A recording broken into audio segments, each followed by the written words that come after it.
तो जो युवा यहां बैठे हैं, आप सबका अब जीवन ठाकुर जी को समर्पित अभी से ही हो जाए। और कई बच्चे कहते हैं कि हमारी पढ़ाई है, ये है, सुनते बहुत हैं बच्चे, लेकिन आके उनको ये रहता है कि हम भजन नहीं कर पाते, हम उतनी कथा नहीं सुन पाते।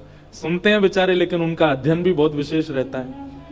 आप अध्ययन को माला की तरह करो ना, जैसे बड़े लोग माला जपते हैं, उनका नियम होता है, हमको 11 माला करनी, हमको 17 माला करनी, 21 माला करनी, 51 माला करनी, उससे हमारी पूजा पूरी होगी या हमारी सेवा पूरी होगी। ऐसे ही बालक भी अपने परसेंटेज को ही माला मान लें, जितने मेरे परसेंट आएंगे मैं समझ जाऊंगा उतनी माला ठाकुर जी ने स्वीकार कर ली। लगाओ अब, और उसी देह से पढ़ाई करे। कितने बालक आते हैं, क्या करें? मैंने कहा देखो भाई, कितनी माला करना चाहते हो ठाकुर जी के? महाराज जी पूरी करेंगे, 100 की 100, 108। मैं देखो अब आपकी पढ़ाई में 108% तो है नहीं, 100 ही है, 8 कम और है, कम से कम 100 तो दो। 100 नहीं दे सकते तो थोड़ा बहुत ऊपर नीचे दो, लेकिन प्रयास करो कि 100 और 90 के बीच में ही पहुंचे। वही आपका भजन ठाकुर जी को अर्पित हो जाएगा। कुछ बन जाओ, कुछ श्रेष्ठ हो जाओ, तो अपनी श्रेष्ठता और अपनी उस इंजीनियर बन रहे हो, डॉक्टर बन रहे हो, चार्टर्ड अकाउंटेंट बन रहे हो, कुछ भी बन रहे हो, अपनी उस विद्या का बस हमको वचन देना व्यासपीठ पे कि बढ़िया बन करके फिर ब्रज की सेवा में लगना। आप अकाउंटेंट बन जाओ तो ब्रजवासी इनके सीए बन जाना, डॉक्टर बन जाओ तो एक क्लिनिक वृंदावन में खोल देना, शनिवार रविवार ब्रजवासियों के लिए फ्री सेवा। इंजीनियर बन जाओ तो हमारे वृंदावन में आकर के कुछ ना कुछ श्री जी के लिए, ठाकुर जी के लिए, दर्शनार्थियों के लिए, ब्रज को पुनः ब्रज बनाने के लिए हम क्या कर सकते हैं? अपनी विद्या से प्रयोग करो। बहुत बालक हैं ऐसे जो अभी तक लग रहे हैं अपनी पढ़ाइयों में कि हम कुछ बने और जाएंगे वृंदावन की सेवा करेंगे फिर अपनी विद्या से।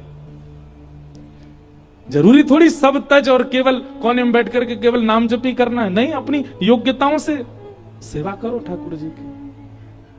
पर ठाकुर जी को युवा बहुत प्रिय है। जब युवा भक्ति मार्ग में आते हैं तो हमारी पहचान ठाकुर जी से हो, यह उद्देश्य ले लीजिए अपने जीवन का। हमारी पहचान हमारे संसार के कर्तव्य नहीं, ठाकुर जी का भजन बन जाए।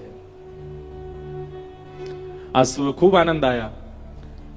हापुड़ के बोलने में भी हिचकिचाहट हो रही है, हापुड़ यूं ही लग रहा है वृंदावन की गलियों में जो आनंद आया आज सुबह है। लोगों ने इतने भींच दिए, इतने भींच दिए। बेचारे हमारे जो सुरक्षा कर्मी हैं, मुझे तो सही बताऊं बड़ा अटपटा लगता, महाराज जी सुरक्षा वाले संग चले, अरे हमारे रक्षक साक्षात गिरधर लाल है, लेकिन लोगन के ये भी बेचारे बड़े बढ़िया हैं, इनको भी लगे महाराज जी को कोई खेच खाच नहीं। लोग बाग तो बहुत हद तक चले जाते हैं। एक जगह महाराज जी धोती पकड़ ली मेरी, और माता जी के मैं पैर छुपाता नहीं, बोले या तो छून दो नहीं तो खींचूं। मैंने मैया ये कैसी बात आपकी?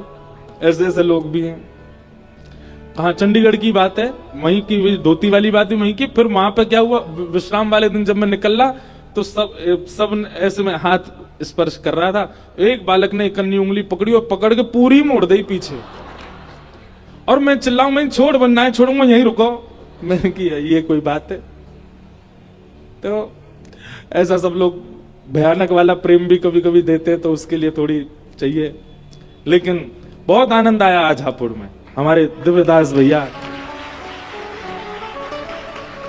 हिसार में आप श्री के यहां भी 2 बार भाव सेवा करने का अवसर मिला। इतने बढ़िया पूरा परिकर है हमारे नताई गौर परिवार, हमारे वृंदावन के परम पूजनीय प्रातस्मरणीय साक्षात ठाकुर जी जिनकी गोद में खेले होंगे, ऐसे श्री चंद्रशेखर बाबा जी के सब आप सब अनुयायी शिष्य हैं। हरि सनातन धर्म की। हमारे महाराज जी की देखो सबरी बात बढ़िया लगती है। महाराज जी के कोई कह रहा है श्री हरिवंश, कोई कह रहा है जय राधा रमन, कोई कह रहा है निताई गौर। मैंने कहा महाराज जी तो बोले मेरा मन तो होता सभी को सनातन धर्म के जैसे सब हो जाते हैं इसी में। मैंने कहा हाँ महाराज जी बात ठीक है। तो अब से इस कथा से हम शुरू करेंगे, सबरी जय जयकार करवाएंगे। हम भी सबके गुण गाते हैं, सबके जय जयकार करते हैं, हरिवंश जी का, हरिदास जी का, गौड़ियाओं का, वैष्णवों का, रामानुजियों का, पर सब बोल के लास्ट में बोल देंगे सनातन धर्म की जय। सब एक ही है। तो बहुत आनंद आया आज हापुड़ में। कितने लोग थे आप में से आज सुबह? वाह। जो लोग नहीं थे, जो लोग नहीं थे साथ में,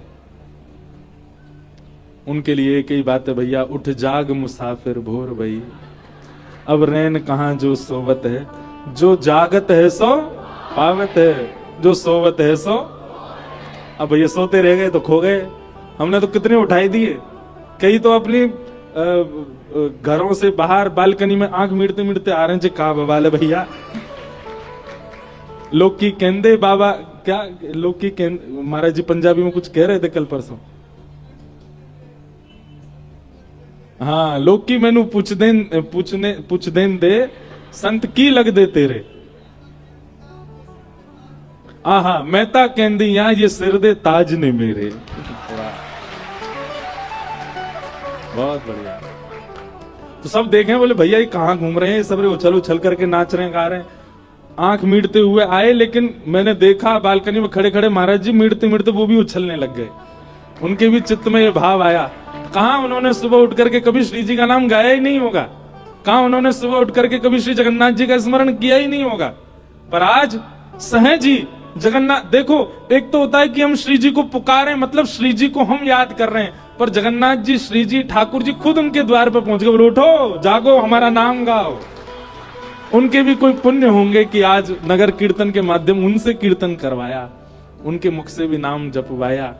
खूब आनंद आए, खूब सुख मिला। अब ये तो हापुड़ जब भी आवेंगे नगर कीर्तन करेंगे खूब उधम से।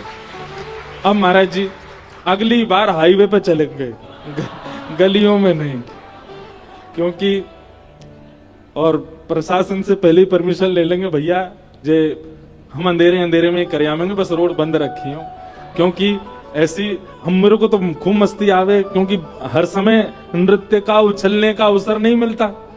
तो मैं तो कभी आगे जाकर के उछले आऊं, फिर पीछे आकर के उछल जाऊं, कभी बीच में आके उछल जाऊं। खूब आनंद किया आज और बहुत सुख मिला। महाराज, ये सब धन्यवाद महाराज जी को दो। महाराज जी की वजह से ही हापुड़वासी इनके भाग्य खुल रहे हैं, इनकी वजह से ही। जय हो। इन्हीं की वजह से सबको सुख मिल रहा है। बोलो नाम भगवान की। तो आओ आज के तृतीय दिवस में हम लोग प्रवेश करें बड़े प्रेम और भाव से। कल हम लोगों ने कथाक्रम जहां तक श्रवण किया। अब देखो, एक बात हमारी बहुत ध्यान से सुनो। यहां सब रसिक जन हैं, सब लीलाएं श्रवण करने वाले, वृंदावन को प्रेम से भजवे वाले हैं, पर हमारा मन होता है कि भागवत जी के मूल विषयों को आप ध्यान से सुनो। बस सुनते ही हैं सब लोग, पर ये जो अत्यंत ज्ञान में, अत्यंत वैराग्य में, अत्यंत दिशा में जो प्रसंग हैं, ये सुनने बहुत आवश्यक हैं। तभी उस रस में कोई दिक्कत नहीं आएगी। इसलिए खूब भाव से श्रवण करो। बोलो भागवत भगवान की। तो कल भागवत जी का मंगलाचरण हमने श्रवण किया। नैमिषारण्य क्षेत्र में 88,000 सौनकादि ऋषियों ने सूत जी महाराज से प्रश्न किया। देखो बंधु, भागवत 4 शब्द हैं भागवत में। भा से भक्ति, ग से ज्ञान, व से वैराग्य और त से त्याग। इन चारों में से कुछ तो आपके अंदर आना चाहिए। भक्ति, ज्ञान, वैराग्य और त्याग। इन चारों के रूप कैसे हैं? भक्ति तो सब जानते हैं। भक्ति का अर्थ जानते हो आप लोग? भक्ति का मतलब क्या होता है? भक्ति का मतलब होता है जिस प्रकार प्रेम मां से है, जिस प्रकार प्रेम पिता से है, जिस प्रकार प्रेम बच्चों से है, उसी प्रकार का प्रेम ठाकुर जी के प्रति हो जाए, बल्कि उनसे ज्यादा हो, वही भक्ति का स्वरूप। बहुत सरल परिभाषा भक्ति की। ठाकुर जी से वह प्रेम, उसी को भक्ति कहते हैं। तो भक्ति। दूसरा ज्ञान। ज्ञान यानी कि विवेक, सही और गलत की पहचान। आपने कभी मन में एक बात विचार की, सारे प्रश्नों के उत्तर वक्ताओं के पास ही क्यों हैं? सारे प्रश्नों के ऊपर संतों के पास ही क्यों हैं? सारे प्रश्नों के उत्तर वैष्णवों के पास ही क्यों है, संसार के पास क्यों नहीं है? हमने कहीं पढ़े नहीं है उत्तर। आप कितने भी कोई प्रश्न कर लो, समाज का, संसार का, आपके जीवन के, निज जीवन का, कुछ ना कुछ उत्तर दे ही देंगे। संत जनों का स्वभाव है, वैष्णवों का, वक्ताओं का स्वभाव है, सबके उत्तर देंगे। पर ये इतने उत्तर आए कहां से उनके पास? उन्होंने पढ़े हैं? नहीं, ये पढ़े नहीं है। जब आप भक्ति के मार्ग पर चलते हैं ना, और जब आप केवल चलते नहीं है, जो जो ज्ञान आ रहा है उसको जीवन में उतारना प्रारंभ करते हैं, तो अपने आप ही कई बार प्रश्न प्रस्तुत होते ही उत्तर अपने आप दिख जाता है। इसका उत्तर ये होना चाहिए, इसका उत्तर ये होगा। निर्णयात्मका बुद्धि आती है। अगर आप भक्ति पथ के पथिक हो तो निर्णय लेने में आप अच्छे होंगे। कब कहां जाना है, कहां नहीं जाना है, क्या करना है, क्या नहीं करना है। बहुत कम ऐसा होता है कि हम अपने जीवन के निज भावों में भी कभी असमंजस में मैं पढ़ता हूं, और जब पढ़ता हूं तो फिर लाल जी के सामने पर्ची जाती है, लाल जी बताओ क्या करें। अधिकतर श्री ठाकुर जी अपने आप ही उत्तर दे देते हैं कि ऐसा आपको करना चाहिए, ये व्यक्ति संबंध बनाने योग्य है, ये व्यक्ति मित्रता करने योग्य नहीं है, यहां हमको जाना चाहिए। ये जो प्रणाम करके गया था, ये इसका प्रणाम का भाव केवल फोटो से कैमरा खिंचाने, वो फोटो खिंचाने के लिए ही था, मन से नहीं था। ये भी ठाकुर जी अनुभव कराई देते। इतने लोग आते माला लेके, पटका लेके, मैं पहले ही देख लेता हूं उनकी माला पटका नहीं, पहले देखता हूं फोटो कहां से खिंच रहा है, क्योंकि वो उसी उद्देश्य से ही आए मूलतः, तो फोटो खिंच जाए। कई लोग आते हैं, वो आके केवल प्रणाम करते हैं, बैठते हैं, थोड़ी देर बात करते हैं। कोई उनके घर के भी कहें फोटो नहीं, फोटो नहीं, वह हमको देखना था, हम बस बैठ लिए, सुन लिए, हो गया। उनके प्रति लगता है देखो कितना अच्छा भाव, कितना सुंदर भाव। तो ये पता कैसे चलता है? जब आप आध्यात्मिक जीवन जीने लगते हैं, आपके सराउंडिंग्स में सब लोग पॉजिटिव वाइब्स वाले होते हैं, तो अपने आप आपका जो बुद्धि है, जो नृत्य हैं, जो विचार हैं, वो अपने आप आपको अंदेशा करा देते हैं, आपको पता लगवा देते हैं कि कहां क्या कैसा है। तो वही है ज्ञान। वह से वैराग्य। वैराग्य का मतलब क्या है? मैंने पहले दिन भी कथा में कहा था, जहां राग नहीं होता उसी को वैराग्य कहते हैं। राग ना होना मतलब किसी में भी आसक्ति ना होना, चाहे वो संसार की कोई वस्तु हो, व्यक्ति हो, स्थान हो, कुछ भी हो, उसमें आसक्ति ना होना, इसी को वैराग्य कहते हैं। वहां ना जाना या वहां ना रहना वैराग्य नहीं होता, उस स्थान को छोड़ देना वैराग्य नहीं होता, उसमें आसक्ति ना होना। लोग जाते हैं पहाड़ों पर घूमने, और जैसे ही 4 दिन 5 दिन पूरे हो जाते हैं तो निकलना होता है वापस, तो फिर कहते हैं हमारा तो मन ही नहीं कर रहा है यहां से जाने का, इतना अच्छा मौसम है, इतने अच्छे वादियां हैं, बर्फ पड़ रही है, क्या सुंदर मौसम, बादल नीचे आ गए, यहां से कैसे जाएं? ये आसक्ति है। आप दुनिया के किसी कोने में जाओ, आपके अंदर आसक्ति नहीं आनी चाहिए, वो वैराग्य। और ये आध्यात्म के बाद ही आती है। वस्तु स्थान अच्छा लगे, ये अच्छी बात है, वो तो हम मानव है, हमको लगेगा ही, लेकिन उसके प्रति ऐसे हो जाए कि बस अब यहां से नहीं जा पा रहे हैं, वो आसक्ति है। वो वैराग्य कौन सिखाता है? भागवत जी सिखाती हैं। और अंतिम है त्याग। त्याग, त्याग बहुत जरूरी है। बिना त्याग के आपका पता नहीं चलेगा कि आप कितना इन्वेस्ट कर रहे हो अपने भाव में, अपनी भक्ति में। हम भजन बढ़ा रहे हैं, हम वृंदावन जाना बढ़ा रहे हैं, कथा सुनना बढ़ा रहे हैं, पर त्याग कुछ नहीं रहे, पुराना जितना भी है, कोई फायदा नहीं है। त्याग तो करना पड़ेगा। और मुझे बहुत प्रिय है ये पद सूरदास जी का, तजोरे मन हरि विमुखन को संग।